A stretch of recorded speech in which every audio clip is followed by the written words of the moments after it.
श्री महाप्रज्ञ गुरवे नमः। ओम श्री महाप्रज्ञ गुरवे नमः। ओम श्री महाप्रज्ञ गुरवे नमः। ओम श्री महाप्रज्ञ गुरवे नमः। ओम श्री महाप्रज्ञ गुरवे नमः।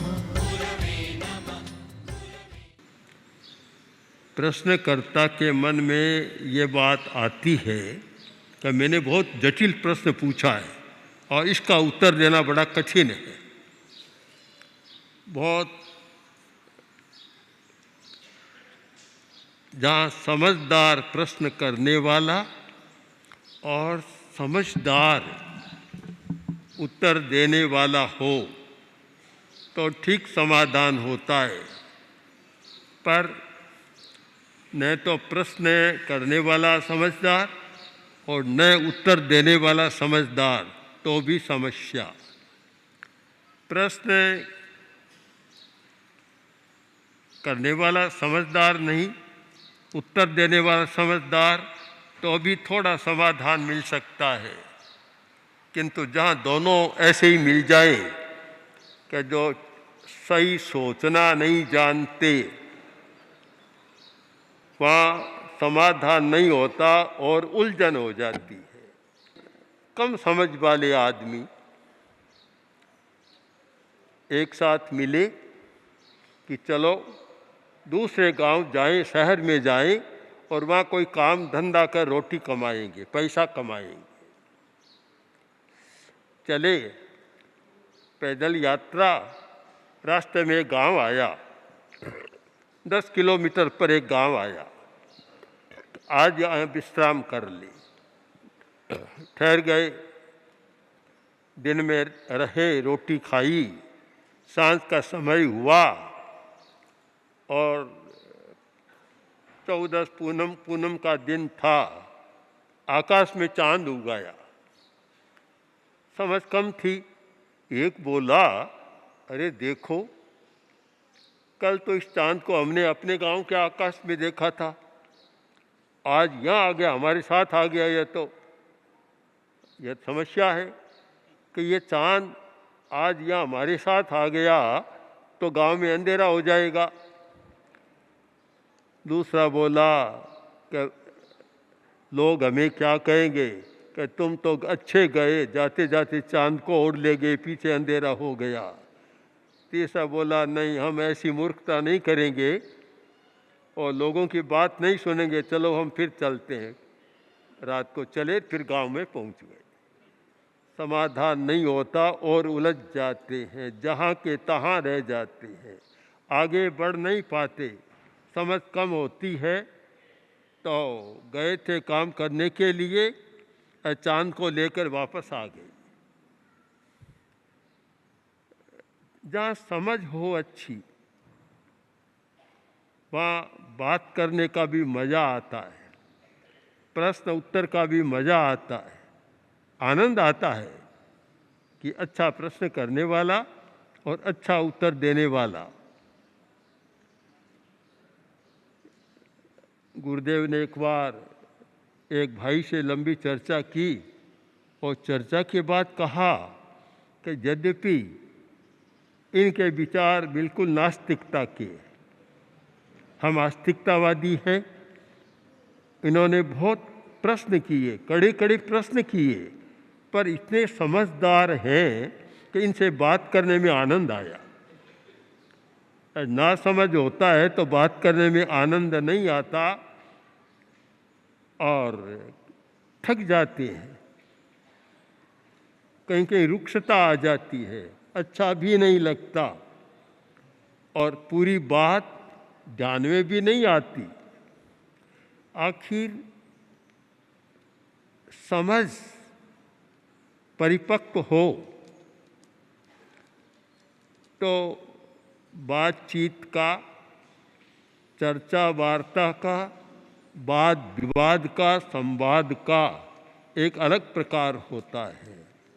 समझ न हो तो कोई बात कहे उसका अर्थ भी पूरा नहीं, उल्टा हो जाता है। एक गृह स्वामी ने अपनी रसोई करने वाली महिला से कहा कि देखो, आज तुमने रसोई अच्छी नहीं बनाई क्योंकि चावल में कंकड़ आ रही है। वह बोली कि मालकिन, क्या बात है? कि बात यह है कि 2 आँख है तुम्हारी, फिर भी कंकड़ रह गया। कोई बात नहीं, मेरी 2 आँख है, कंकड़ रह गया, तो आपके तो 32 दांत है, एक कंकड़ को चबाने में कौन सी कठिनाई होगी? कोई बात का सार नहीं निकलता, ठीक परिणमन नहीं होता। इसलिए बहुत ज़रूरी होता है कि चर्चा करने वाला और उत्तर देने वाला दोनों ओर प्रबुद्धता हो। यह बहुत एक सुंदर प्रसंग बना।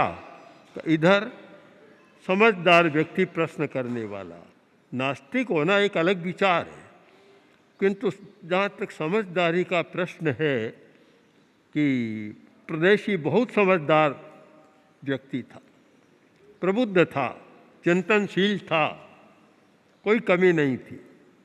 और उधर केशी स्वामी तो थे ही, अंतर्ज्ञानी थे, साधक थे, दोनों का योग अच्छा मिला। अब प्रदेशी के मन में बड़ी आकांक्षा है और सोचते हैं कि इसका उत्तर क्या देंगे। शायद ये उत्तर बड़ा कठिन है। केशी स्वामी ने लंबे समय तक सोचा होगा, अब तो कोई बात आई होगी ध्यान में, बड़ा कठिन है। पर केशी स्वामी के लिए वह कोई कठिन बात नहीं थी।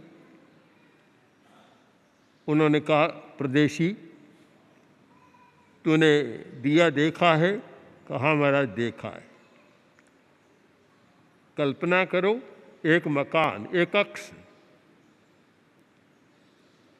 शाला, कूटागार शाला, जो प्राचीन रचना का एक प्रकार था, कक्ष का कूटागार, चारों तरफ भीत ही भीत, कहीं छिद्र नहीं, एक दरवाज़ा।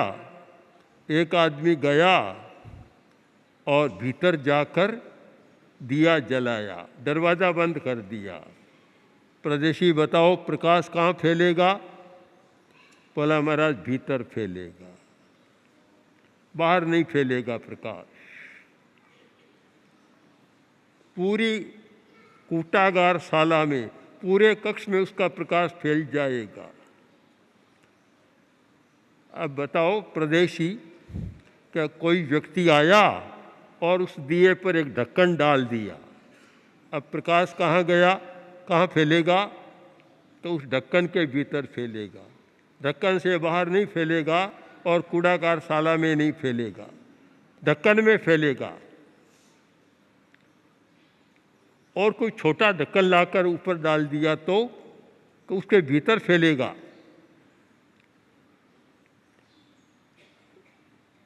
इसी प्रकार जीव छोटे शरीर का निर्माण करता है तो उसके आत्म प्रदेशों का विस्तार छोटे में हो जाएगा, और बड़े शरीर का निर्माण करता है तो बड़े में हो जाएगा। अब बात साफ हो गई कि जीव में फर्क नहीं है।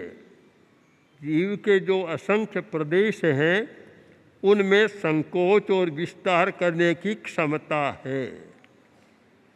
5 अस्तिकाय हैं, धर्मास्तिकाय, अधर्मास्तिकाय और आकाशास्तिकाय। इन 3 में संकोच विस्तार नहीं होता, जहाँ है वहीं रहते हैं। पुद्गल में तो होता ही है।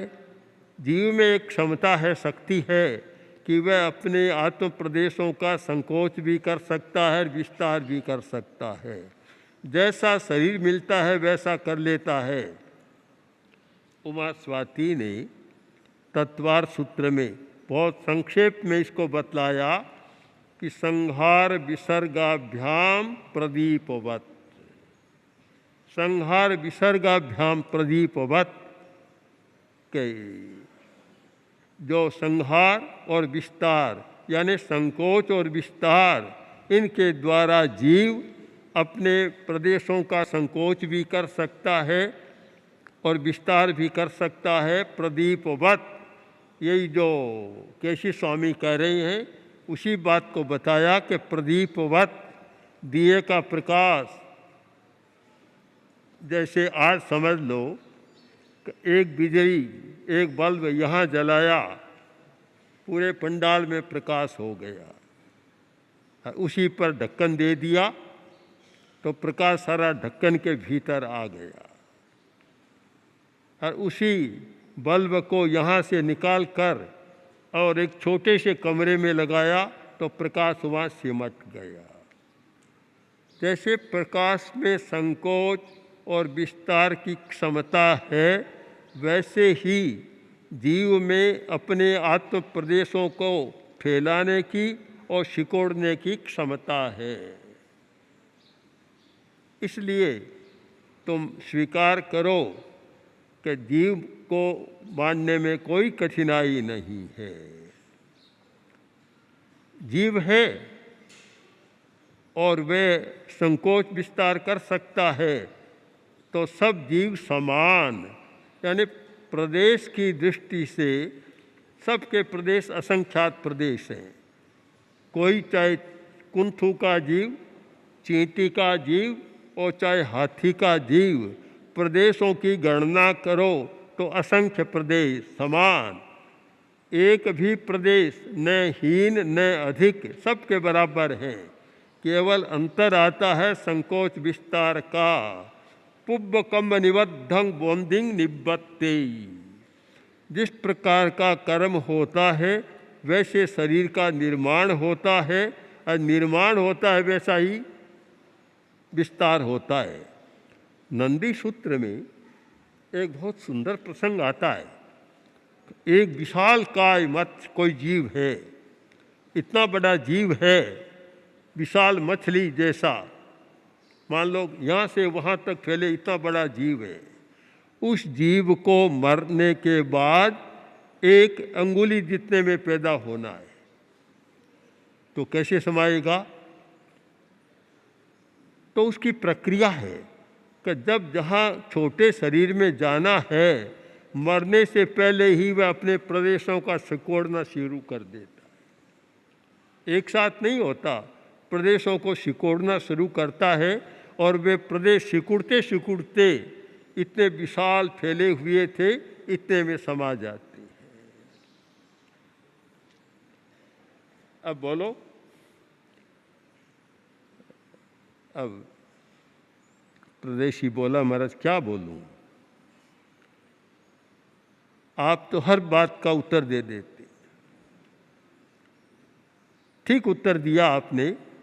अब क्योंकि मैं दिए के प्रकाश की बात को जानता हूं कि उसका प्रकाश पूरे कमरे में भी फैलता है और ढक्कन में भी समा जाता है।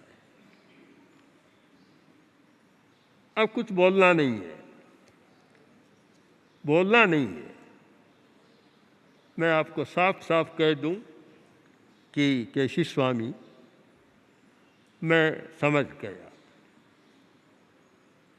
कि जीव अलग है, शरीर अलग है। मैं समझ गया, और महाराज अब नहीं समझाऊं। आपने जो पहला उत्तर दिया था उसी में मैं समझ गया। फिर भी मैंने आपके ज्ञान का लाभ उठाया है और तर्क करके नई नई बातें जानी है।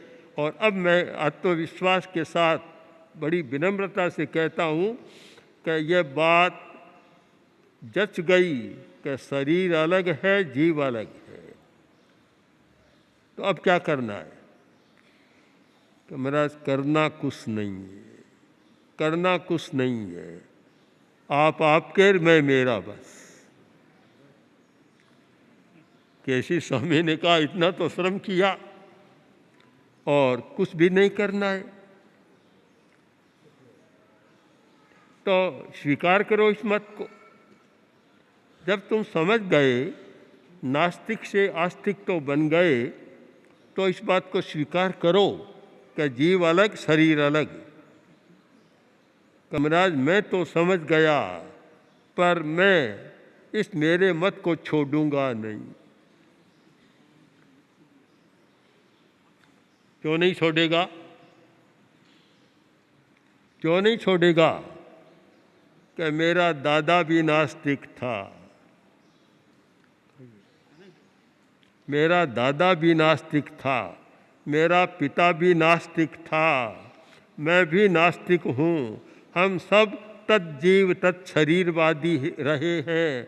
अब भला कुल परंपरा से जो चला आ रहा है उसको छोड़ना कोई सहज बात है क्या? मैं कैसे छोड़ दूँ? महाराज आप ही बताएं कि एक मकान में आदमी 10 वर्ष रह जाता है, उस मकान को छोड़ना भी मुश्किल होता है। एक कपड़ा पहनता है और थोड़ा पुराना हो गया तो भी छोड़ना मुश्किल होता है, क्यों? उसके साथ एक स्नेह हो जाता है। तो महाराज इस मत के साथ मेरा भी स्नेह हो गया। मैंने न जाने कितने लोगों को नास्तिक बनाया है, कितने धार्मिकों को नास्तिक बनाया है, कितनों की श्रद्धा को हिलाया है। अब भला इतना काम किया, आज तक श्रम किया, आज तक सारा प्रयोग किया और इतने तर्क दिए, चारों तरफ मेरी ख्याति है कि प्रदेशी राजा बड़ा नास्तिक है, आत्मा को नहीं मानता और दूसरों को समझा रहा है, अपने पक्ष में ला रहा, अपने मत में ला रहा है। इतना किया कराया, अगर उस मकान को आज भी ढहा दूँ कैसा लगेगा? इतने श्रम से तो बनाया, आज ही वह तो बच्चों का खिलौना बन जाएगा। महाराज बच्चों का खिलौना, बच्चे वर्षा होती है, रेत में जाते हैं और घर बनाते हैं, चीज़ें बनाते हैं और थोड़ी देर बाद पग फेरा साफ कर देते हैं। मेरी भी वह बचपन की स्थिति हो जाएगी। ये अच्छा नहीं महाराज, क्षमा मांगता हूँ। आपने बहुत श्रम किया, आपने मेरे प्रश्नों का उत्तर दिया, मुझे समझाने का प्रयत्न किया। और महाराज एक बात देखी कि टेढ़ा प्रश्न पूछता है तो उत्तर देने वाला गुस्से में आ जाता है। आप में यह विशेषता मैंने देखी कि आप कभी गुस्से में नहीं आए, कभी आवेश नहीं आया। मैंने कुछ भी पूछा, मुझे याद आ रहा है यहाँ बहुत वर्ष पहले, क्या पुरानी पूज्य कालूगणी की बात है। एक बार चतुर्मास था, बातचीत का प्रसंग चल रहा था। उन दिनों में चर्चा वार्ताएं भी बहुत चलती थी। पूज्य कालूगणी ने कहा कि देखो, एक बात का ध्यान रखना कि कोई व्यक्ति प्रश्न पूछने आए, चर्चा करने आए, कितना ही टेढ़ा प्रश्न पूछे और जानबूझकर टेढ़ी मेढ़ी चर्चा करे तो कभी गुस्सा नहीं करना। कारण कि बातचीत करने बैठे, चर्चा वार्ता वाद विवाद, जो व्यक्ति गुस्से में आ गया उसकी हार तो पहले ही हो गई। शांत रहना, जिससे विजय जीतता वह जो शांत रहता है, और आवेश में आ गया वह तो हार गया। बस के प्रदेशी भी कह रहा है, महाराज आप विजयी बने, आप जीते, मैं हारा। मैंने तो बड़े टेढ़े मेढ़े प्रश्न किए पर आप विचलित नहीं हुए, एक सलवट भी नहीं देखी मैंने, एक भ्रिकुटी भी आपकी नहीं तनी, और बड़े शांत प्रसन्न मुद्रा में आप उत्तर देते रहे। सब ठीक है, पर महाराज अब आप इतना मुझे क्षमा करें कि मैं मेरे कुल के धर्म को निभाऊंगा, जैसा है वैसा है। मैं कहते हैं ना कि कात्यो पींजो कपास, रात भर तो काता सुबह देखा तो वापस कपास।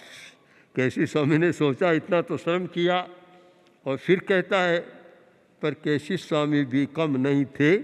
बोले प्रदेशी एक बात सुनो मेरी, कि तू अगर नहीं छोड़ेगा तो आखिर लो वाणिये की तरह पछताएगा। और नई बात खड़ी कर दी। बोला मेरा लो वाणिया कौन सा? तो बस आज तो इतनी बताता हूँ, तुम चिंतन करो, लो वाणिये की तरह पछताएगा। अब कौन लो वाणिया था, इस पर हम फिर विचार करेंगे। हम सिद्ध योगी आचार्य श्री महाप्रज्ञ से प्रेक्षा ध्यान का एक प्रयोग करें। आपको एक प्रयोग कराया जा रहे हैं श्वास प्रेक्षा का। 5 सेकंड में श्वास लेना है, 5 सेकंड भीतर रोकना है, और 5 सेकंड रेचन करना है, और 5 सेकंड बाहर रोकना है। इस प्रकार 20 सेकंड में एक श्वास।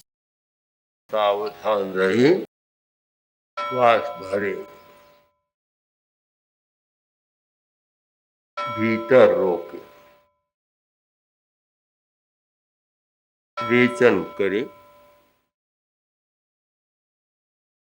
बाहर रोके, श्वास भरे, भीतर रोके, रेचन करे, बाहर रोके, श्वास भरे,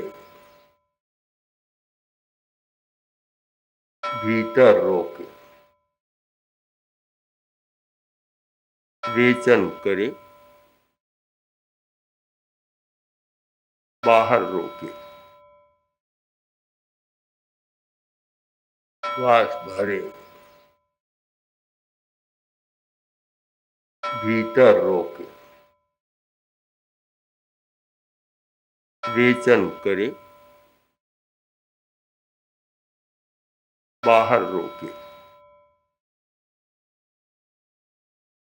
श्वास भरे, भीतर रोके,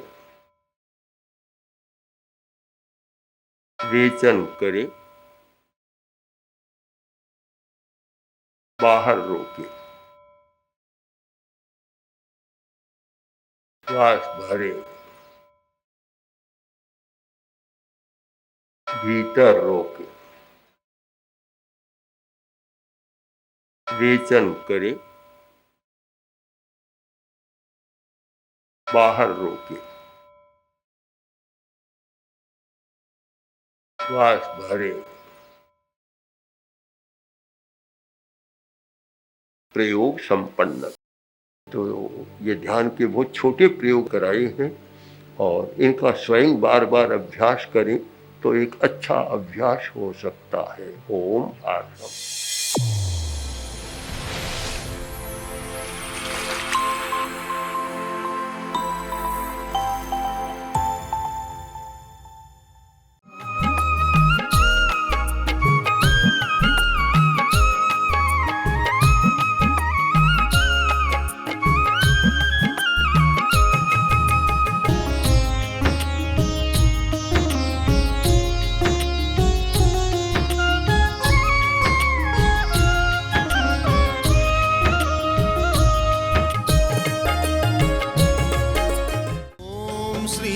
महाप्रज्ञ गुरवे नमः। ओम श्री महाप्रज्ञ